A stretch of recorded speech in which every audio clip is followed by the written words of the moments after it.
শেখ হাসিনার নেতৃত্বে আমাদের বাংলাদেশের স্বাধীনতার প্রাণ শক্তি সার্বভৌম শক্তিকে প্রতিবেশী রাষ্ট্রের হাতে বর্গা দেওয়া হয়েছিল।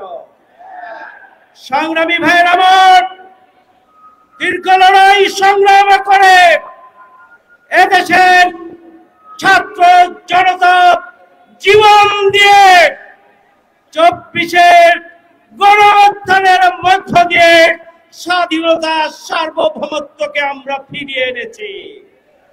আমাদের আমিরে জামাত বলেছেন 24 ঘন্টা পাহারা দিতে পারবেন কিনা। আমরা 2006 সালের 28 অক্টোবর পল্টন ময়দানে শেখ হাসিনার লগি বৈঠা সন্ত্রাসী বাহিনীকে প্রতিহত করে আমরা রাজপথে অবস্থান করেছিলাম। আমরা 24-এর গণঅভ্যুত্থানে পল্টন, প্রেসক্লাব, শাহবাগ, শহীদ মিনার থেকে শুরু করে গোটা রাজধানীকে আমরা পাহারাদারি করেছিলাম, দখল মুক্ত করেছিলাম।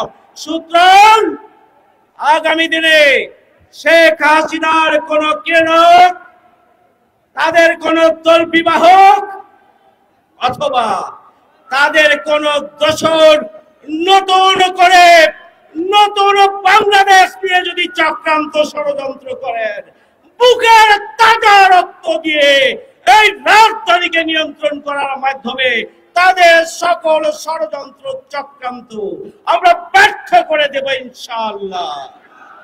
সংগ্রামী ভাইয়ের আমার, আসুন নতুন বাংলাদেশ বিনির্মাণে আগামী দিনে সন্ত্রাস মুক্ত, বৈষম্য মুক্ত, দুর্নীতি মুক্ত, বসবাসযোগ্য মানবিক বাংলাদেশ গড়ে তোলার জন্য আমরা নিজ নিজ অবস্থান থেকে আমরা ঐতিহাসিক অবদান রেখে বাংলাদেশকে সুখী, সমৃদ্ধশালী, স্বাধীন, সার্বভৌম একটি বাংলাদেশ হিসেবে গড়ে তোলার জন্য আমরা নিরন্তর প্রচেষ্টা চালিয়ে যাই। তাহলেই আজকের এই সংক্ষিপ্ত সমাবেশ সফল হবে ইনশাআল্লাহ। সম্মানিত আমিরে জামাত,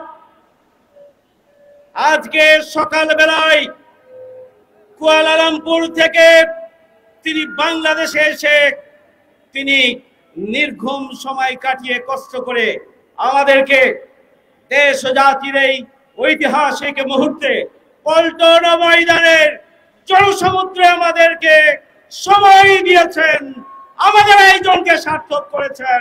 এই জন্য প্রধান অতিথি মানবিক নেতা আমিরে জামাতকে আমরা আন্তরিকভাবে শুভেচ্ছা এবং অভিনন্দন জানাচ্ছি।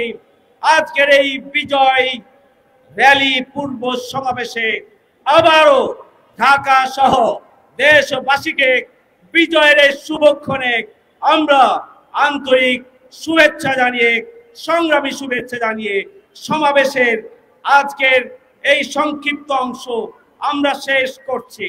এখন সুশৃঙ্খলভাবে আমিরে জামাতের নেতৃত্বে দীর্ঘ 20 বছর পরে আমরা রাজধানী ঢাকায় বিজয় মিছিল করব ইনশাআল্লাহ।